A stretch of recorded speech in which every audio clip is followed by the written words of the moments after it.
माता महिलाबाई होलकर जी के जन्म जयंती के अवसर पर जो कार्यक्रम चलाए जा रहे हैं, अहिल्याबाई जी केवल महिला सशक्तिकरण के लिए उदाहरण नहीं है। उन्होंने महिलाओं के लिए तो तमाम कार्य किए, दहेज प्रथा से लेकर बाल विवाह, यहाँ तक कि जो विधवा महिला थी उनको भी उन्होंने अधिकार, संपत्ति का अधिकार दिया। और एक विधवा महिला की संपत्ति से उन्होंने सोमनाथ मंदिर का भी जीर्णोद्धार कराया था। ऐसी हमारी लोक माता अहिल्याबाई होलकर जी थी। अहिल्याबाई जी का जन्म 31 मई 1723 को अहमदनगर के चौड़ी ग्राम में होता है। उनकी माता का नाम सुशीला देवी और पिता का नाम मोरकोजी जी था। माता सुशीला देवी ने अहिल्याबाई जी को बचपन से ही उन्हें प्रशिक्षण दिया। मात्र 12 वर्ष की आयु में एक चरवाही की बेटी अहिल्याबाई जी को इंदौर मालवा की राजकुमार रानी के रूप में उनको ले जाते हैं, रानी बना लिया जाता है। और उनके राज्य में तमाम प्रकार की विषम परिस्थितियों के बावजूद उनके पति का देहांत हो जाता है, उनकी सास का देहांत हो जाता है, उनकी बेटी का देहांत हो जाता है, दामाद का देहांत हो जाता है। उसके बाद में अहिल्याबाई होलकर जी ने अपने राज्य के जनता को कभी झुकने नहीं दिया, राज्य की जनता को मायूस नहीं होने दिया। इतनी विषम परिस्थितियों के बावजूद भी पूरे राज्य को संभाला। और वह धर्म निष्ठा में बहुत विश्वास रखा करती थी। सुबह ही वो पूजा करने के बाद जितने भी भक्त होते थे, जितने भी उनके राज्य में लोग होते थे, वो धर्म दान करती थी, अन्न दान किया करती थी। और उन्होंने सदैव शिव शंकर का कोई भी पत्र लिखती थी तो शिव शंकर लिखा करती थी। और अपने राज्य में शंकर जी के नाम पर, बेलपत्र के नाम पर सिक्के भी उन्होंने चलवाए थे। अहिल्याबाई जी एक अच्छे प्रशासक भी थी। उनके राज्य में भीड़ों की समस्या होती, जब उनके राज्य में बड़े व्यापारी आया करते थे तो भीड़ों ने उनको लूटकर धन अर्जित कर लिया करते थे। तो पूरा मालवा परेशान हो गया कि आखिर इस समस्या का निदान कैसे किया जाए। तो माता अहिल्याबाई होलकर जी ने भीड़ों के लोगों को बुलाती है और उन्हें उस रास्ते की सुरक्षा की जिम्मेदारी दे दिया जाता है। और उस रास्ते में जितने भी व्यापारी आते हैं उनको धन देते हैं। जिस प्रकार से भीड़ों की समस्या का उद्धार होता है और वो सर्व जातीय वर्ग को लेकर चलती है। वो जात पात में विश्वास नहीं करती थी। उनका मानना था कि हम सभी सिंह के हम लोग भक्त हैं, सिंह ने हमको दिया है। और सभी वर्ग जाति को मान कर चलती थी। जिस प्रकार से शिवाजी के राज्य में 8 अष्टधातु प्रधान हुआ करते थे, उसी की तरह से उन्होंने अपने राज्य में 37 प्रधान बनाए थे। और उसमें योग्यता के अनुसार बनाया था, कोई एक विशेष जाति को नहीं रखा था। जिसकी जिस प्रकार से योग्यता थी वैसे उन्होंने प्रधान नियुक्त किए थे।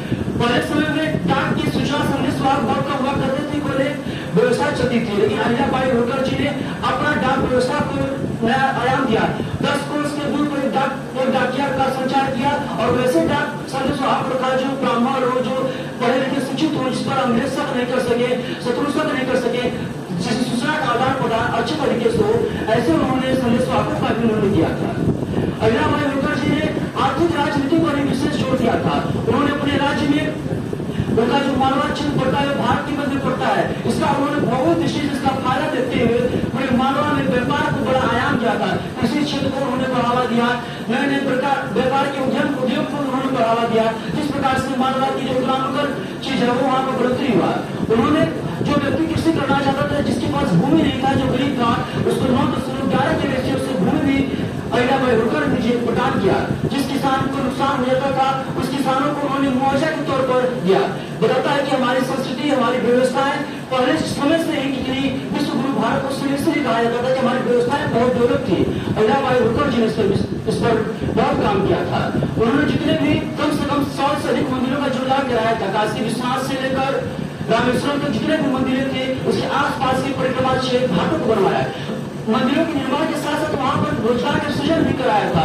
वहाँ पर बैठने की व्यवस्था, शौचालय की व्यवस्था, रहने की व्यवस्था, रोजगार की व्यवस्था, दुकानों की व्यवस्था, ताकि उनको पता हुआ कि अंग्रेज उसमें भारत में मजबूती से पैठ पड़ा रहे तो मंदिरों को तोड़ा जा रहा था।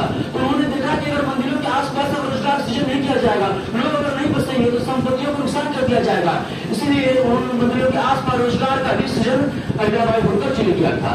अहिल्याबाई होलकर जी एक स्त्री होने के बावजूद उन्होंने सभी प्रकार का विरोध किया।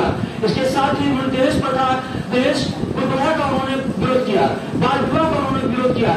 इसके साथ ही जितनी भी विधवा महिलाएं हो जाती थी उनको संपत्ति का अधिकार भारतीय समाज में नहीं था। तो अहिल्याबाई होलकर जी ने उनको संपत्ति का अधिकार दिया ताकि जो भी अगर महिला अगर विधवा हो जाती है तो उसको संपत्ति का अधिकार है। और उसी विधवा महिला की संपत्ति से उन्होंने सोमनाथ मंदिर का भी जोड़ान कराया था।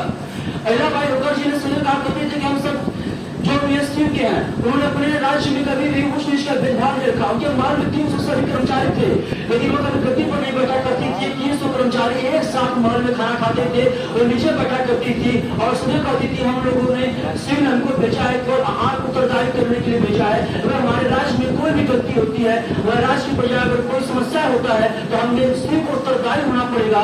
इतनी भक्त होने थी और अपने प्रजा की सुख शांति समृद्धि के लिए श्री अहिल्याबाई होलकर जी ने काम किया था।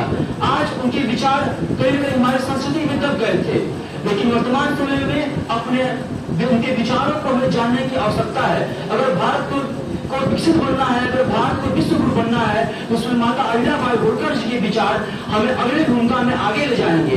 एक ऐसा विचार जिस विचार को हर एक युवाओं को जानना चाहिए।